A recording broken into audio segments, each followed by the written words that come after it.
We're in Matthew 5, and we're going to start in verse 33, and we're live all over the world. I saw people from Colorado, actually. I saw people from Germany, Hemet, everywhere in the world when I was sitting in my office before I came on stage. And so I'm so glad you're here with us, wherever you're at in the world. We're coming to you from beautiful, sunny Southern California. And we're in Matthew 5, Matthew 5:33, the words of Jesus. Again, you have heard that it was said to those of old, people in the Old Testament, even before Jesus, you shall not swear falsely, underline swear falsely, but shall perform to the Lord, underline perform to the Lord, what you have sworn.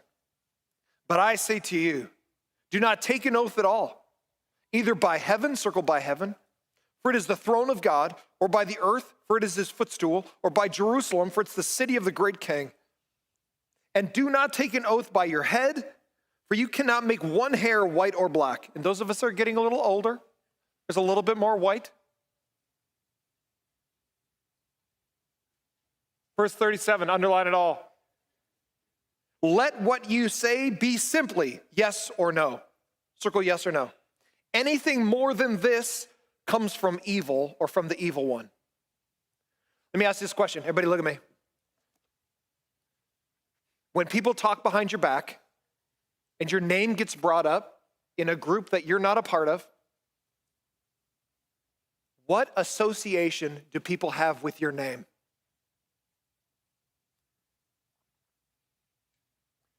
When people speak your name in a spot you're not at, what pictures or words do people conjure up in their mind about you because of what your name represents? I'm going to walk you through something today, through what Jesus talks about oaths, that directly relates to how you are seen in the world. And how you are seen in the world directly relates to how God is seen in the world. And this might surprise you, but listen to me. If you can get this right in your life as a practice, God's going to bless your life because you're going to walk with integrity.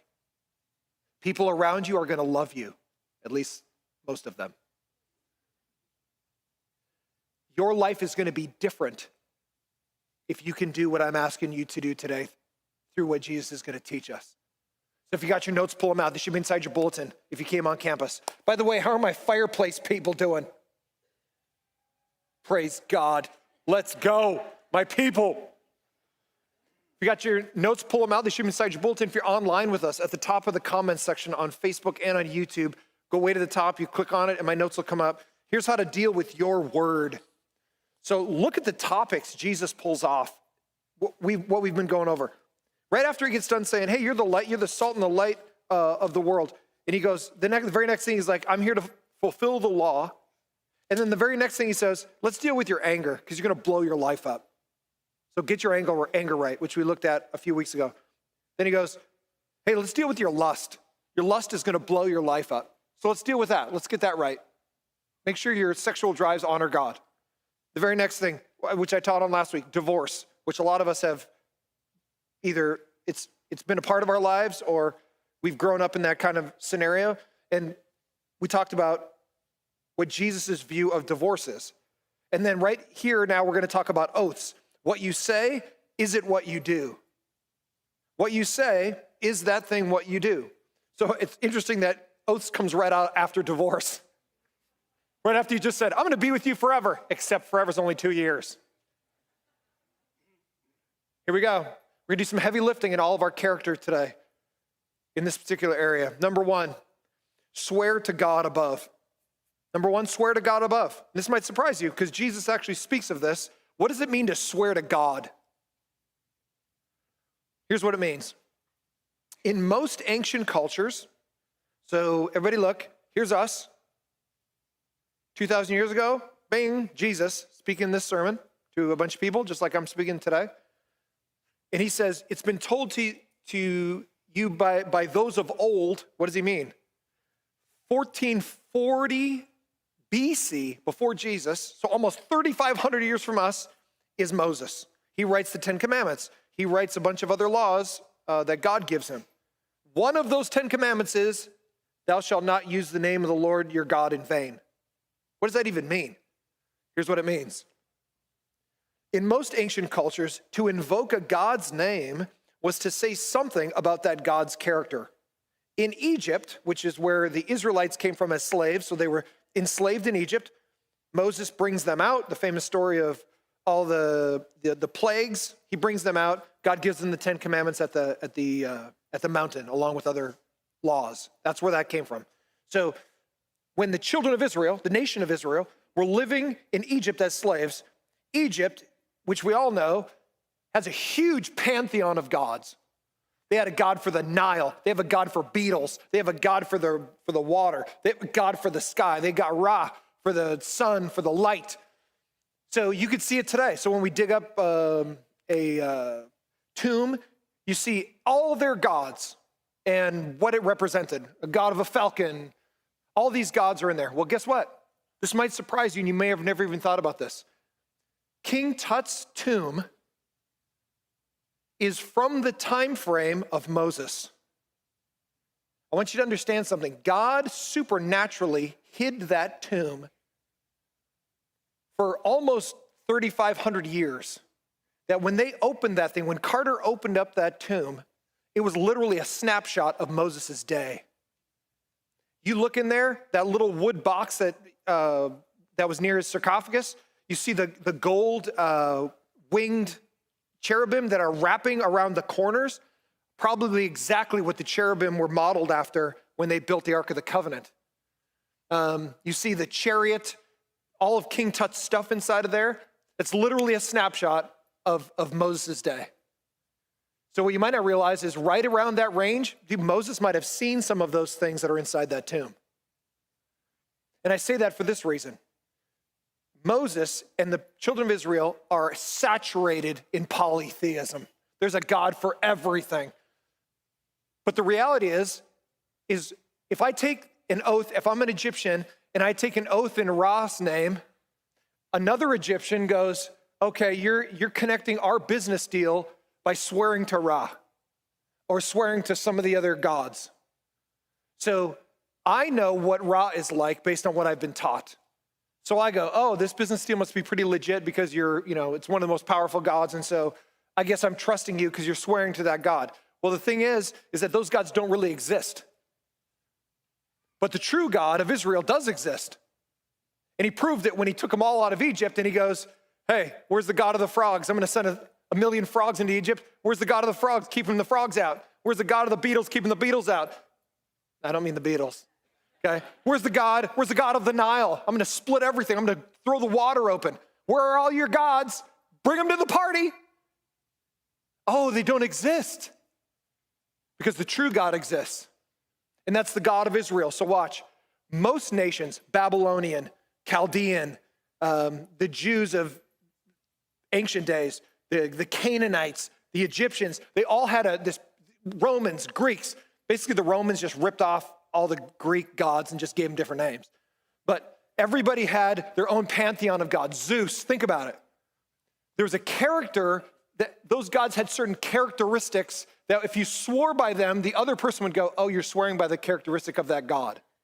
But the true God, when you swear by him, you better be careful.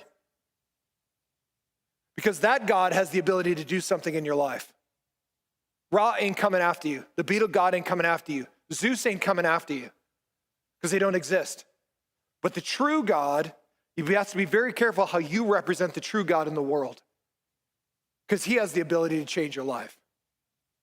And so when Jesus talks about the fact of, hey, if you're an Israelite and you're taking the name of God into a business deal or something's going on with you and someone else, you better be very careful how you invoke that name into this business deal because he really does exist. In Egypt, taking an oath in a god's name was binding, but as those gods didn't exist, breaking it had no divine consequences. But Israel was allowed to take oaths in the Lord's name, but never falsely, which would render him also as non-existent. You know what's crazy? If you take the name of the Lord in vain, if you take it as worthless, as valueless, then it makes the real God look like all the other pantheon of gods that don't exist. because I'm representing him falsely in the world, which is literally taking the Lord's name in vain. Let me show you how it would be. I'm an Israelite, and I'm in business with another Israelite. And I go, hey, I swear by Yahweh, which is the name of God in the Old Testament. It's the name that was given to Moses at the burning bush. So this bush in the desert is burning, and God speaks to him, and he says, I want you to go get my people out of Egypt. And Moses goes, well, then tell me what God is telling me to go take on all these hundreds of other gods in Egypt. Like, who is this God? And he goes, tell them Yahweh is sending you. The name Yahweh is built out of a Hebrew verb that means to be, like something is going to be something.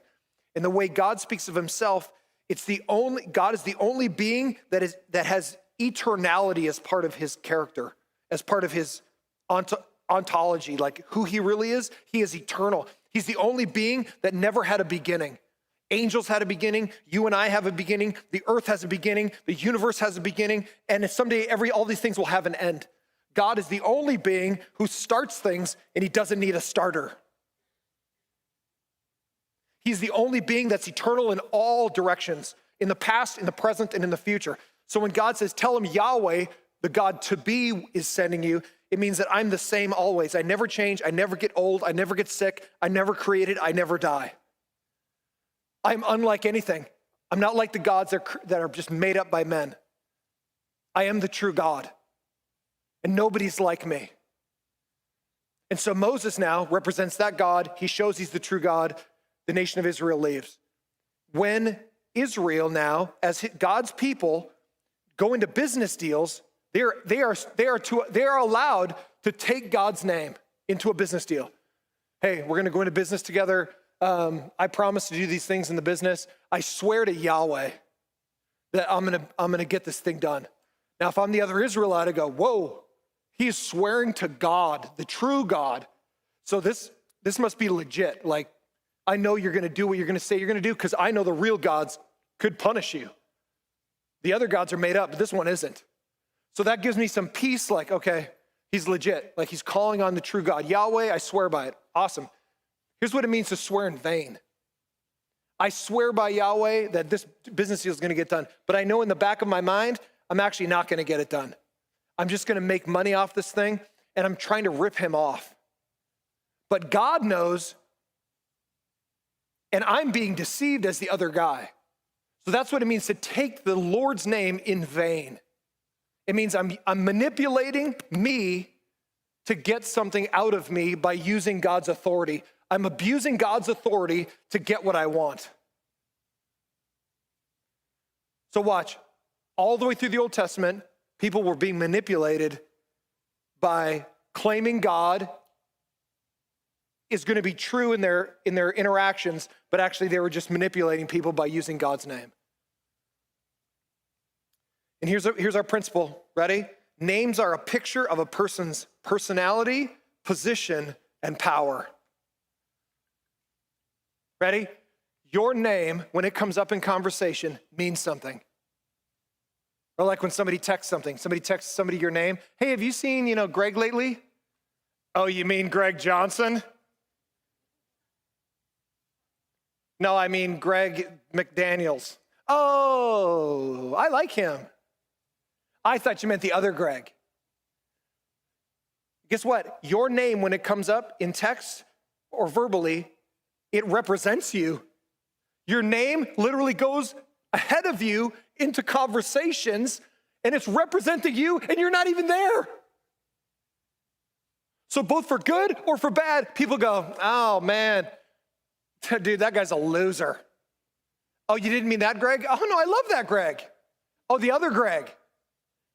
So understand, your name is a representation of you in the world, and it will always be that way. Hey, you 12, 13, 14, 20, in your 30s in here, listen to me. You're going to build your reputation, and your name is going to go in front of you the whole rest of your life. You're going to have a reputation, and your name is going to be the label over that reputation. Oh yeah, he's a total pothead. Oh yeah, she sleeps around. Oh man, he's awesome. He was like the best guy on my football team. Oh man, she is just fantastic. She's on my team at work. She's literally the best woman we have. She might literally be the most intelligent person I've ever known. Like, your name just represents the totality of who you are when you're not there. Think about that. Your name is the label over who you are when you're not present. Same thing for God. God's name should never be taken in vain, Yahweh in the Old Testament, because if you take it in vain, people are just going to assume that God doesn't exist, because you would never say that about God if you really feared him, to manipulate his power in your life to get something you want.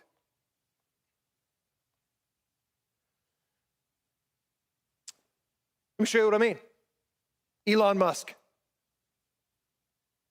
Hitler. Mother Teresa. The Minnesota Vikings. The names I just said, one of them, psychotic maniac, genocidal killer. Another one builds electric trucks. Another one was a nun that was trying to help out some impoverished people. The other one is the best team in the NFL. The point is this: the minute I said those names, an image popped up in your mind. A picture of that person or that thing, instantly. And instantly you had some emotional reaction to that. Could have been major, could have been minor. If I was to bring up somebody that had done something wrong to you in your past, you would immediately go, I hate that guy. All I did was mention his name. And that's the power of a name. That's the power of a name, because a name represents the person.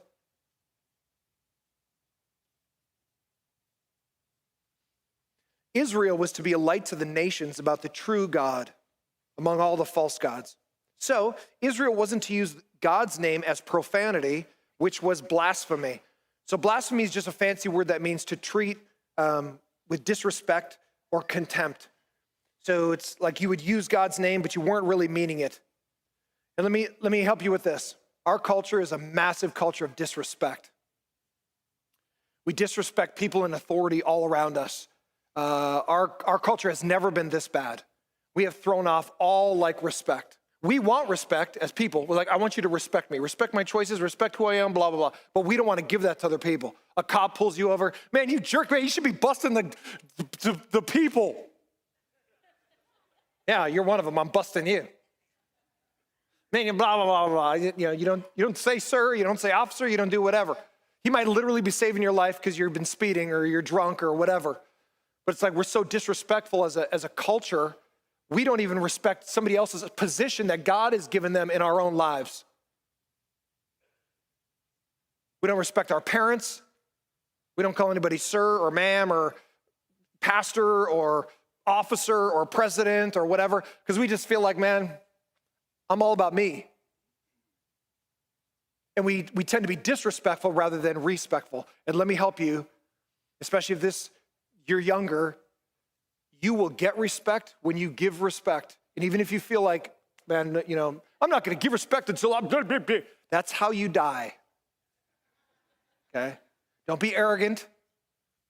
Give respect. You'll be amazed how other people will respect you when you give respect, even if you don't feel respected in your own life. Rise above and be respectful. Call people by their titles. Your supervisor at work. Listen, you are built to respect others. People are built to respect you. When you're respectful, you'd be surprised how all of a sudden respect comes all the way back around. When you're disrespectful, that's how you get shoved out of things. That's how people don't hire you. That's how you're the first to get fired when there's a bunch of people that are on the chopping block. Because people just don't want you around because you're too disrespectful and too dishonorable. So let me help you with this. Ready? Your name means something, and the position other people have in your life, be respectful of that. Because as you get older or as you get a different position, you're going to want that respect as well. Respect often breeds respect. Disrespect often breeds disrespect. That's in your home life too. Wives, you'd be amazed how when you're respectful to your husband, things go better. And it gets really quiet. Husbands, you'll be amazed how in your marriage, when you love your wife and make her values your high values, your marriage will be better. because it's a matter of respect. Respect for your wife, respect for your husband. Children, respect your parents. Respect the position God gave them in your life. Someday you're going to have your own little chickens. And you're going to want them to respect you too. So while you're in their home, respect them. That's your role from God. To use Yahweh, the name of God, to lie in vain in a business or legal matter caused the harmed person to dishonor the true God and brought judgment on the violator. Look at Exodus 20, verse 7. Exodus 20, verse 7. Here's what Jesus is referencing here. When he said, you have heard it said, swear to God, but complete what you want to say. Here's what he's saying, or complete what you've sworn to. Here's what it is out of the 10 commandments. You shall not take the name of the Lord your God in vain. For the Lord, and this is Yahweh, will not hold him what? Guiltless. So that means you can actually become guilty by dishonoring God. He will not hold him guiltless who takes his name in vain. So what that means is this. Children of Israel, look at me. Children of Israel are to honor the God of Israel. The way the children function to the God who freed them is a direct representation of God in the world. All the nations of the world were supposed to look at Israel and go, wow, you've got the true God. We got this whack among bunch of pantheon of gods that I don't even know if they're real, but man, your God is real. And the nations of the world were supposed to come and know the true God because they had the 10 commandments, they had all these other laws, and they were just a separate people group from all the other nations. The other nations were like, wow, nobody has this like Israel does. That was the original intent, that they were allowed to swear in God's name because that God was real, but they just couldn't do it in vain because it would make him look like he didn't exist. And here's our principle. God's family is to represent their family name well. Woo! Hey, you want to know something else? Your family has a reputation. With your neighbors, in the apartment building,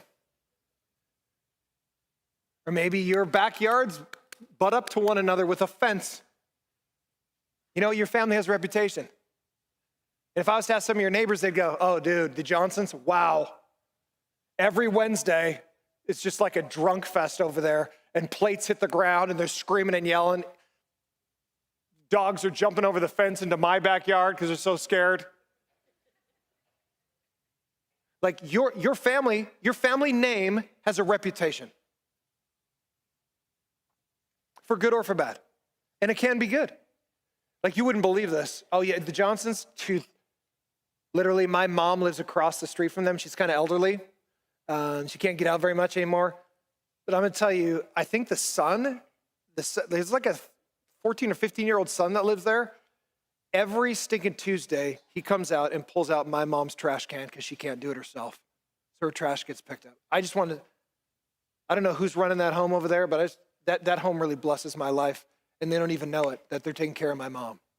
Like, that's the reputation you can have for either good or bad. When somebody just utters your name or your family's name, it means something in the world. So my son just got married 2 months ago. And you know what I told my son most of his life? You're Jackson, not Michael or Jesse. You're the white version of all that. You're the Nordic version of Jackson, okay? I told him this, hey, when you go out in the world and do your stuff, whatever it is, you reflect dad. Literally, your children, if you're a parent, is a reflection of your home in the world. Which is why if you're a kid still in your home, the reason you want to honor and respect your parents is because you represent your family name in the world. You ever had a brother or sister you wish you didn't? Because you know what's weird? You can have a bunch of great brothers and sisters, like everybody's like, we're rock stars of Jesus. But then you just got Johnny. He just does his own thing. And the whole family's reputation is tainted because you got one that's just running around being stupid. And you know what? Many times that's a picture of Christians. We're part of God's family, but we don't represent Jesus well in the world.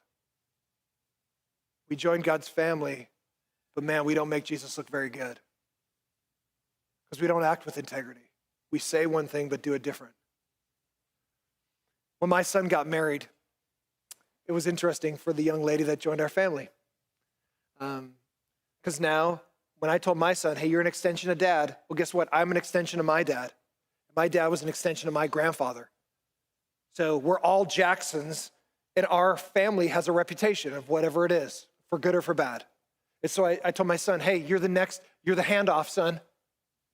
Go represent dad well. Go represent the Jackson household well. Because people are going to view me based on what you do. They're going to look at my son being an idiot or being awesome, and they're going to go, either dad didn't do well raising you, or wow, dad did pretty well. So that's the weight you hold when you represent the Jacksons. Well, a young lady joined our family. And guess what? She changed her name to Jackson. And she didn't realize everything she was getting. She went from kind of nobody like knowing who she was to all of a sudden like, oh, you married the pastor's son. What's the Jacksons like? And she had to be like, whoa, what is going on? So it just meant something different to be part of my family. Once she was part of another family. Now she joined my son and they start their own family. But it's all part of our lineage. And when she changed her name, it meant different things now to her because she's part of a different family. And it's the same thing is true for Christians. Before you knew Jesus, you were just wild and going crazy. But then you knew Jesus, and all of a sudden you're part of a new family now. And guess what? Now it's time to honor dad. Now we honor the new dad that we've got. Now our name is different. We've entered a new family. We became Christians. We became little Jesuses in the world. That's what Christians means. I'm a Christ follower. I'm a small version of Christ. In my business, in my home, as a husband, as a wife, as a child, as a student, in athletics, everything I am should reflect Jesus now. Because I'm part of a new family. I got my physical family, but man, my spiritual family is actually greater than even my physical family. Because that's God. Which leads us to number 2, represent the God within. Number 1, swear to the God above. Israel was allowed to swear to God as long as they didn't do it in vain. Now Jesus is saying this, I'm doing away with all that. Don't swear by your head or by Jerusalem or whatever your little phrase is to try to get people to believe you. Just be a person of integrity. Number 2, represent the God within. By the time of Jesus, Jews were using God's name in a way that devalued his character. To correct this, Jesus tells his disciples not to swear an oath by God at all, but they were to have such godly character that their words could be believed without an oath. Here it is. Hey, you know the strongest version of who you are is do you say and do the same thing. What you say, do you do? The things that you say, I swear I'm going to do that. Do you actually do that? Because we live in a culture of flake-aliciousness. Hey, you going to come to my barbecue? I'm there, bro. I'm there. Okay, because I'm getting a $500 steak for you. So show up. And then the party comes. And then you're not there. Anybody seen John? Because I got a $500 steak sitting right here bleeding out. No, I haven't seen him. But I saw his social media. He's like in Havasu.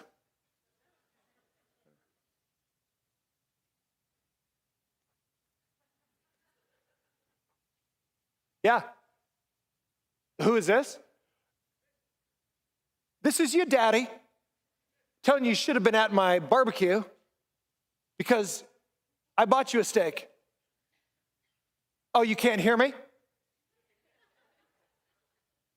Havasu doesn't have cell service?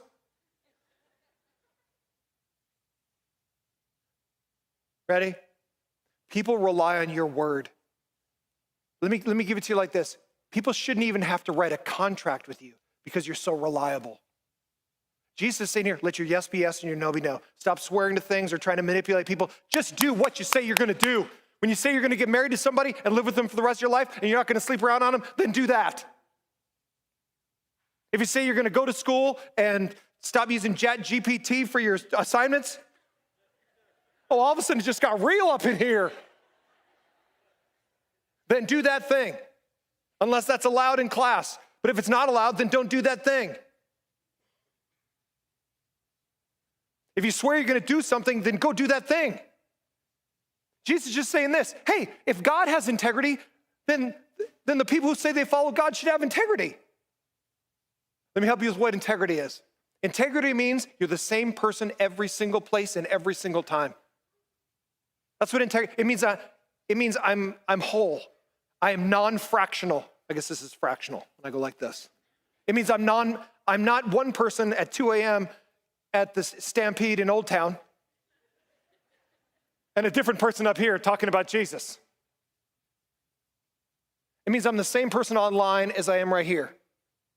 So wherever you go, you're non-fractional. There isn't a different you over here and a different person over here and a different person over here. Your wife has total confidence in you as a man of God that no matter where you go or what you do or who you text, it's gonna be legit, it's gonna be godly, it's not gonna be whack.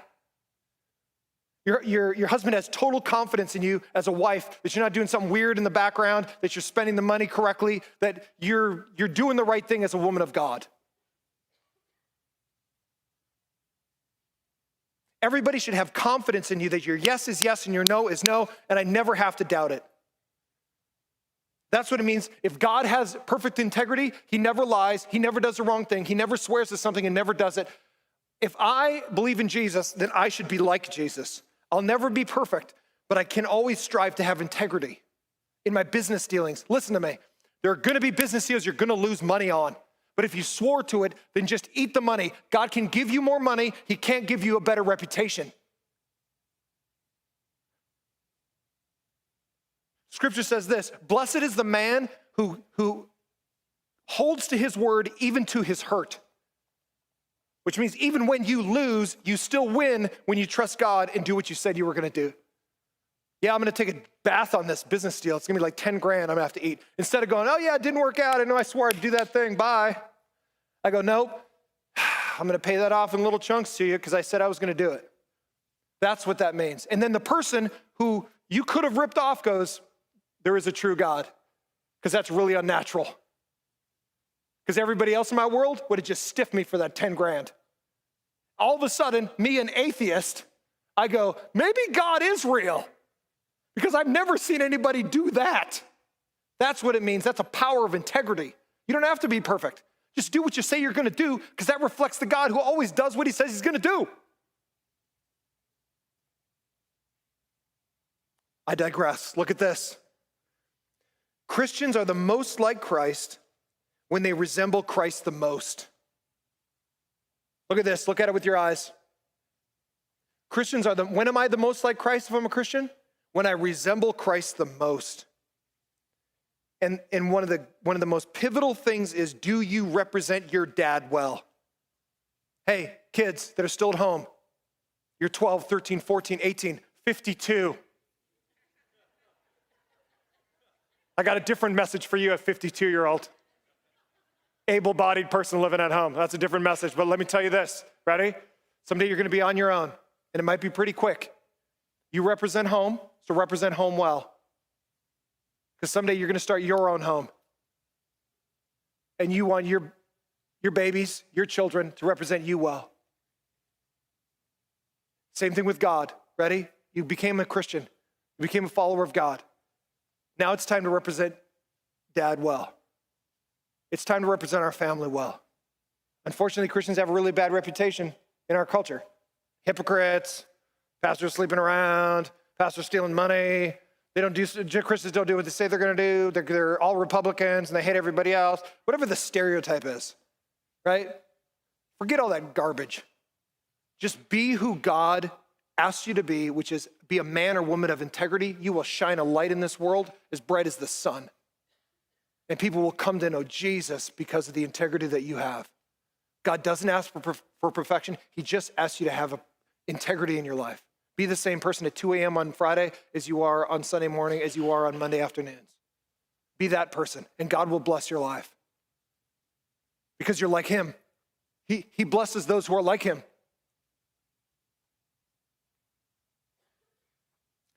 The God of integrity on the inside should produce believers of integrity on the outside. Words are an extension of a person, both for good or for evil. I love this. One of my favorite verses, Luke 6:45. Look at it. Luke 6:45. This is how you are going to navigate the rest of your life right now. The words of Jesus. The good person out of the good treasure of his heart produces good. And the evil person out of the evil treasure produces evil. I love this. For out of the abundance of the heart, his mouth speaks. Look at it. Ready? Your heart is like a glass. And it's like a glass that's overflowing. And whatever comes out of your heart comes out of your mouth. If all that comes, and texting is just an extension of your mouth, these thumbs. Ready? So whatever you text, if it's vulgarity, if it's pornography, if it's whatever you talk about, just perverted things or just profanity, you're taking God's name in vain, whatever it is, understand that what comes out is a picture of what's already in. There is no world where Jesus, I'm a Christian, I love Jesus, he's in here, but all of a sudden, all of this is vulgarity and lack of integrity. They can't coexist. What comes out is what's in. Out of the overflow of my heart, my mouth speaks. So if I don't like what's coming out, if it's ungodly, that means I got a heart problem. I don't have a mouth problem. I'm gonna wash your mouth out with soap. Anybody remember those days? Except in my house, it was like the liquid soap, which is disgusting. I would have taken a bar of soap any day than. Anyway, moving on, if that isn't part of your life reality. Ready? Hey, you don't have a mouth problem. Your mouth isn't making bad words. Your mouth isn't making vulgar jokes and perversion. Your heart's doing that. Your mouth is just obedient to what's in your heart. Out of the overflow of the heart, the mouth speaks. Ready? And that literally has to do with our integrity. Are we speaking the things of God? Are we doing the things of God? Are the things we say the things we do? If it is, awesome. But if it isn't, many of us, that's an area we need to work on. I close with this.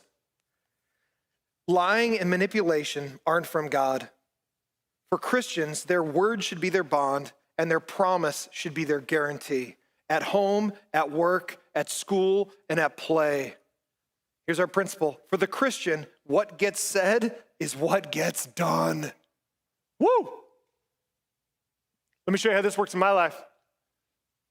I played in basketball in high school because I had a towering white man vertical. So I remember playing basketball in high school. I remember this game. And it literally mattered who had the ball last. I was guarding the guy with the ball. The guy with the ball lost the dribble, and the ball went out of bounds, and it just grazed my fingertips.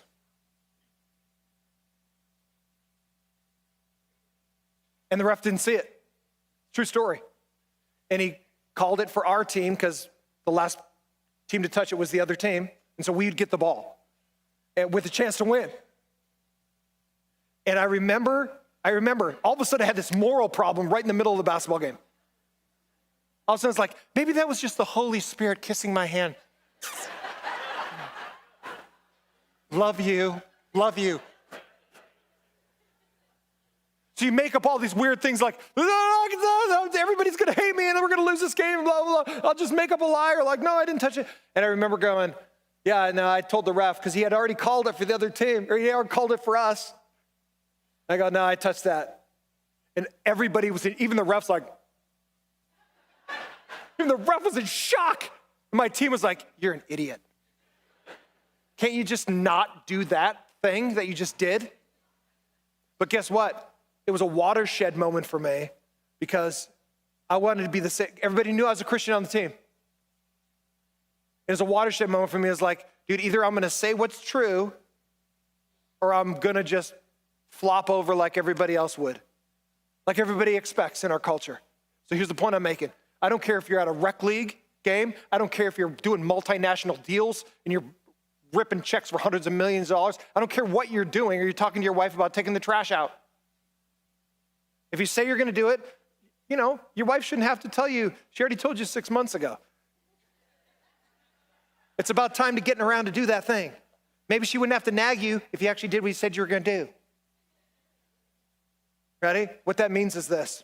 If I say I'm going to do it, I'm going to take the trash out. I'm going to do this $100 million deal. I'm playing at the rec league at 24 Hour Fitness, and I'm going to be a man of integrity. Because these games don't even matter. But the thing is, you know what does matter? Is Jesus in you. That's what matters.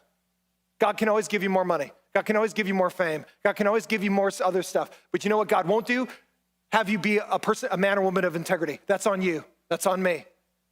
So if we lack in those areas, this is the thing we need to work on. If we have character issues, let's work on those things this week.